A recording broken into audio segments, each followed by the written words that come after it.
Assalamualaikum warahmatullahi wabarakatuh. I am Nabila. My name is Aina Syahira binti Musleh. My name is Amira Batrisha Miti Aziz. My name is Nurul Aisyah binti Sufyan. My name is Wan Farhani binti Wan Abdullah. My name is Wan Nur Naja Afika binti Wan Azman. And my name is Amal Nabia binti Ahmad Tajuddin. First of all, let's look at the overview of the firm that we choose and its core activity.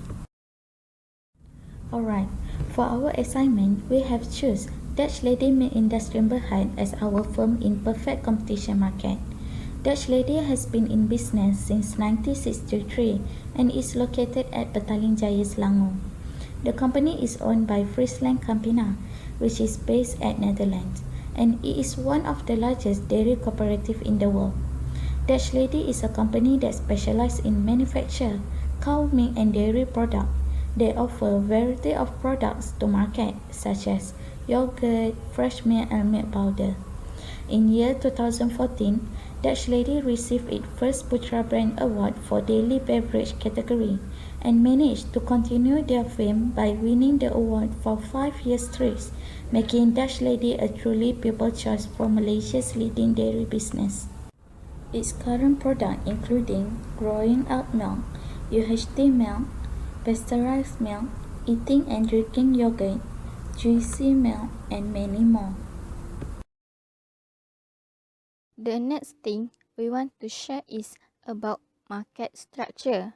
As we know that there are 4 market structure, which is perfect competition, monopoly, oligopoly, and monopolistic. From a research, we can define the market structure for Dutch Lady firms is perfect competition. Perfect competition can be defined where a large number of small firms compete against each other. In this scenario, Dutch Lady Milk, a single firm, does not have any significant market power. In other words, a perfect competition is a market with many buyers and sellers trading identical products so that each buyer and seller is a price taker. There are 4 characteristics of perfect competition, which is first, there are many buyers and sellers in the market. Second, all firms sell completely identical same of goods. Third, firms can freely enter or exit the market. Fourth, all firms maximize profits. For the production cost curve, there are 2 important elements in determining production costs in a firm, which are fixed costs and variable costs. Fixed costs are the costs that do not vary with the quantity of output produced. The expenses Dutch Lady firm have regardless of recent milk production levels or herd size variation. The largest fixed costs usually are medium and long-term bank payments, leases, rents, real estate taxes, and insurance. In appropriately structured fixed assets, payment plans usually have long-term negative consequences. Besides, keeping fixed expenses to a minimum may be a great long-term survival technique. For the variable costs are costs that vary in proportion to change in some activity, such as a milk production. If Dutch Lady firm decrease their herd size, the decreased feed and labor used to support those animals is variable cost. If Dutch Lady firm can reduce feed costs, it is a direct savings of variable costs. Feed expense is the largest variable cost on a dairy farm, which is Dutch Lady firm. Revenue curve is a horizontal curve, and the horizontal revenue curve shows that the elasticity of demand for the good is perfectly elastic. This means that if any individual firm charge a price little higher than market price, it will not sell any products. A strategy often used to rise market share is to offer a firm's product at a lower price than the competitors. In a perfectly competitive market, firms cannot decline their product price without making a negative profit. Instead, assuming that the firm is a profit maximizer, it will sell its goods at the market price. Next is the pricing strategies to maximize profit. What does Lady do to increase their profit to maximum? First is price adjustment. Dash Lady use a psychological pricing method, which is odd pricing. They set the price of their products to round number because it makes consumers look the products more appealing than others' brand. For example, there is a time Marigold sold their low-fat milk for 5 ringgit and 99 cents for a litre, but Dash Lady sold their pure farm low-fat milk for 6 ringgit and 9 cents. As we can see, it is slightly expensive than Marigold, but consumers still buy Dash Lady as they think it is cheap. Other than that, is promotional pricing method. A lot of firms use this method to attract new customers and maintain their current customers, and Dash Lady use this method too. Dash Lady reduce their product's price in a certain time, like when they want to promote their new product. Many people will eager to try it and grab the promo price, right? So this will increase total revenue, but it works best only on short term. That's why Dash Lady didn't do it always. Second strategy to maximize profit is skimming price. Dash Lady limits the price increase for their products by the highest only 5%. If they increase price significantly, they will lose consumers. So to make sure their sales always expanding, Dash Lady ready to decrease profit margin, but it only if total profit didn't drop lower than minimum change in profit, which is 0. If lower than that, they will face loss in profit. So here, that principle of economics apply, which is rational people think at the margin. For competitive market, marginal revenue must be equal to marginal cost in order to maximize profit. By looking at the graph, marginal revenue equal to marginal cost. So the point is where profits are at the highest as it reaches equilibrium profit.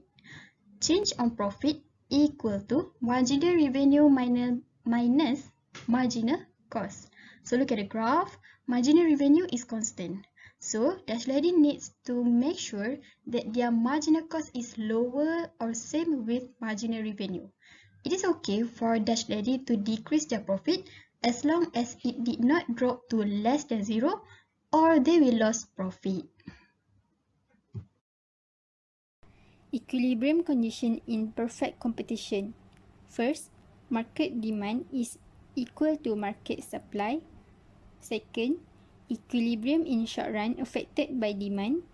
Third, equilibrium in long run affected by both demand and supply. Fourth, no tendency on the part of the industry to vary its output. Fifth, firms will receive only normal profit in the long run. The equilibrium condition of Dash Lady Milk Malaysia in the short run. In the short run, no entry or exit of firms in the industry, and the equilibrium in the short run determined in a temporary time such as season and festival. Usually the demand will be higher than the supply, so there will be an increase in the price of milk. Unfortunately, the underproduction of milk occurs when demand is greater than the supply. It is recognized as market failure.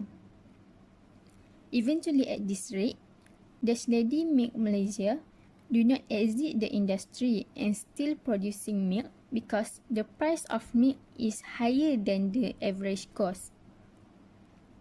It is mean the Dash Lady Milk Malaysia actually earn profits. Then the equilibrium price determined by the demand and supply of the market, which is average revenue equal to marginal revenue. As a result, there will be a supernormal profits.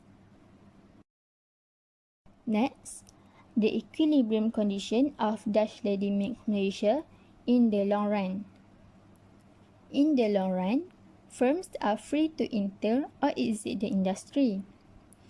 When there is a positive profits in the industry, the new firms tend to enter the industry and compete with the others. If there is an increase in the number of sellers, then the supply of meat increase and the equilibrium price decrease. The industry will make a negative profits afterwards, and some of firms will start to leave the industry. Hence, the industry profits driven to zero. Thereby, all of the remaining firms, including Dutch Lady Meat Malaysia, will be in long-run equilibrium. So for this assignment on firm behavior, I will talk about the advantages of perfect competition. I divided the advantages of perfect competition into two, which is for firms and second is for consumers. So we will go through the advantages of perfect competition for firms first. Number 1, no barriers. Number 2, non-price competition. Number 3, fair competition. Number 4, normal profit will be made. Number 5, allocate resources in efficient way. And number 6, encourage efficiency. First advantage, which is no barriers. Okay, I will talk about all the four market structure and we will see the comparison between them. So, for perfect competition, firms can freely enter or exit the market. For monopoly, barriers to entry and exit exist in order to ensure profits. Monopolistic competition, barriers to entry and exit exist but relatively insignificant. And for oligopoly, barriers to entry the market exist. Second advantage, non-price competition. Firms in perfect competition will save their production costs as firms not spending in price competition since they must bear just a little advertisement expenses. This statement is very vice versa with monopolistic competition where they have to differentiate their products creatively from their competitors, so firms will need extra costs. For monopoly, monopoly has ability to control its output price due to its perks becomes a sole producer in monopoly. Oligopoly have been suggested by the King demand curve that in oligopoly, prices will be stable if the firms is focusing on non-price competition. Third advantage of perfect competition for firm is fair competition. Perfect competition. The price of goods remains constant even though they increase their output since the market is a price taker. In other words, total revenue is proportional to the amount of output. Monopoly. Monopoly have powers to create laws such as predatory pricing or competitor bashing where another company will face a reducing in their product's price. Monopolistic competition.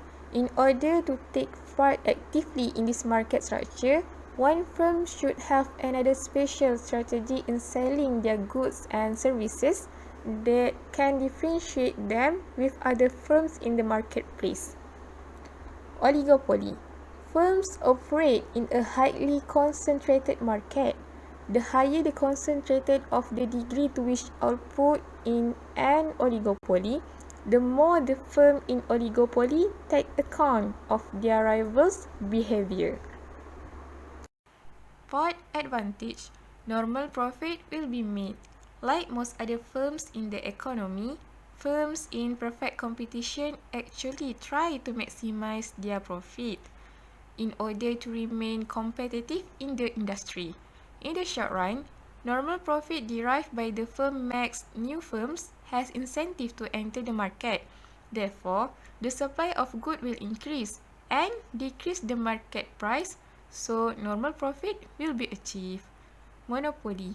Monopoly have ability to have supernormal profit, but due to the barriers to entry and exit the market, new firms may not have any chance to enter and compete too. Monopolistic competition. In the short run, firms have ability to make excess profit. In contrast, other firms have big opportunity to enter the market due to low barriers. Hence, the competition will increase until economic profit is zero. And for oligopoly, as we know, oligopoly is a prisoner's dilemma. So firms in oligopoly make profits depend on the strategies they choose and usually have trouble in maintaining the monopoly profit. Fifth advantage, allocate resources in efficient way, perfect competition.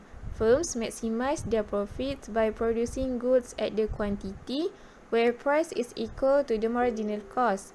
The price paid by the consumers are based on their willingness to pay, so we can consider it as social benefit. Hence, this ensuring the social benefits received by allocating resources are in line with the social cost of production. Monopoly. Like a competitive firm, the monopolies produce the quantity at which marginal revenue equals to the marginal cost. The difference is that for the monopolies, marginal revenue no longer equals to the price. The price that the monopolies charge is the price at which buyers are willing to buy the profit maximizing quantity. For monopolistic competition, firms are not allocatively efficient because they produce goods where the price is more than the marginal cost. In other words, they not produce goods at the minimum average cost. For oligopoly, firms maximize their profits by equating marginal revenue with the marginal cost, which results in an equilibrium condition where quantity is equal to the price. However, since firms only produce until the marginal cost is equal to the marginal revenue, so they lack allocative efficiency. Last advantage of perfect competition for firms, encourage efficiency. Efficiency is when society gets the maximum benefit from its scarce resources. Perfect competition. In the long run, equilibrium of a competitive market with free entry and exit, the price in the market is equal to the minimum of the long-run average cost curve. In other words, goods are being produced at minimum average cost. Monopoly. A monopoly firm is less efficient in total gains from trade and less innovative. This is because the firm not compete with other producers in the marketplace. Monopolistic competition, lack of efficiency because firms always set their price greater than the marginal cost. Oligopoly, lack of efficiency because firms produce less product than the market desire. Next, we go through to the advantage of perfect competition for consumers. There is two advantages. Number one, homogeneous products. Number two, products sell in almost same price. First advantage of perfect competition for consumers, homogeneous products. Perfect competition. Firm in perfectly competitive market like dairy firms supply milk that is essentially identical. Therefore, consumers will have many preferences from various brands of milk. Monopoly, a sole seller of product without any close substitutes. Therefore, consumers do not have many choices. Monopolistic competition. Many firms sell products that are similar but not identical. Therefore, consumers have many choices of products. And for oligopoly, only a few sellers offer similar or identical products, and they are selling many different luxury goods for consumers. Therefore, people may have many choices. Second advantage of perfect competition for consumers, products sell in almost same price. Perfect competition. Since perfect competition market does not include in price competition, buyer enjoy lower selling price as firm incur less advertisement cut. For monopoly, there is only one seller in the market. Therefore, consumers do not have many choices of price. Monopolistic competition. Market have many products and highly differentiated. Therefore, products sold in the market have various price. However, consumers' preferable can be influenced by firms' creativity and strategy in selling goods. Oligopoly. For information, products sold in oligopoly are slightly similar. A large firm which has a big portion in the market sometimes get upper hand to control the price. Products in this market can be defined as luxury as cost of starting a business in this market is usually high. That's all from me. Thank you. I will present about the disadvantages of Dutch lady in perfect competition market. The first one is there is no scope for economies of scale. It means that in the long run, the average total cost rises as the quantity of output rises. Second one is lack of supernormal profit. It means that no extra economic profit for the firm. The third one is lack in research and development.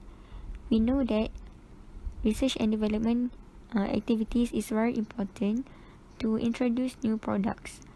Number 4 is no incentive to develop new technology. Other firms in the market can get complete knowledge to produce some goods by sharing information. The last one is homogeneous products. As firms in the market are selling same products, buyers have many choices to buy the goods. Next, in the table, we can see the comparison among all four market structures. For the first category, economies of scale. In perfect competition, it is absent, while in monopoly is present, and monopolistic competition and oligopoly are limited. In monopoly, the economies of scale is one of the sources of monopoly power. A firm can produce any amount of output at the lowest cost. The other three market structures experience these economies of scale because the number of firms in the markets are bigger. Number 2, supernormal profit. In perfect competition and monopolistic competition are absent in the long run, while monopoly and oligopoly are present. It depends on the freedom of entry in the market. Monopoly and oligopoly have high barriers, so they have extra economic profit. Number 3, investment in research and development. For perfect competition and monopolistic competition are limited, while monopoly and oligopoly are present. In monopoly and oligopoly, they can invest more in research and development because they have supernormal profit. Basically, firms will use the economic profit to invest in research and development. Number 4, incentives to develop new technology. In perfect competition, it is absent, while the other three market structures are present, but for monopoly and oligopoly, it is unnecessary. It depends on their profits, barriers, number of sellers, and type of products sold in the market. For monopoly, the incentives are present but unnecessary because they have no competitors, as the sole sellers has no close substitutes. For oligopoly, it has high barriers and high economic profit, but the sellers in the market are selling identical products. And the last one is homogeneous product. All market structures except for monopolistic competition are selling homogeneous products.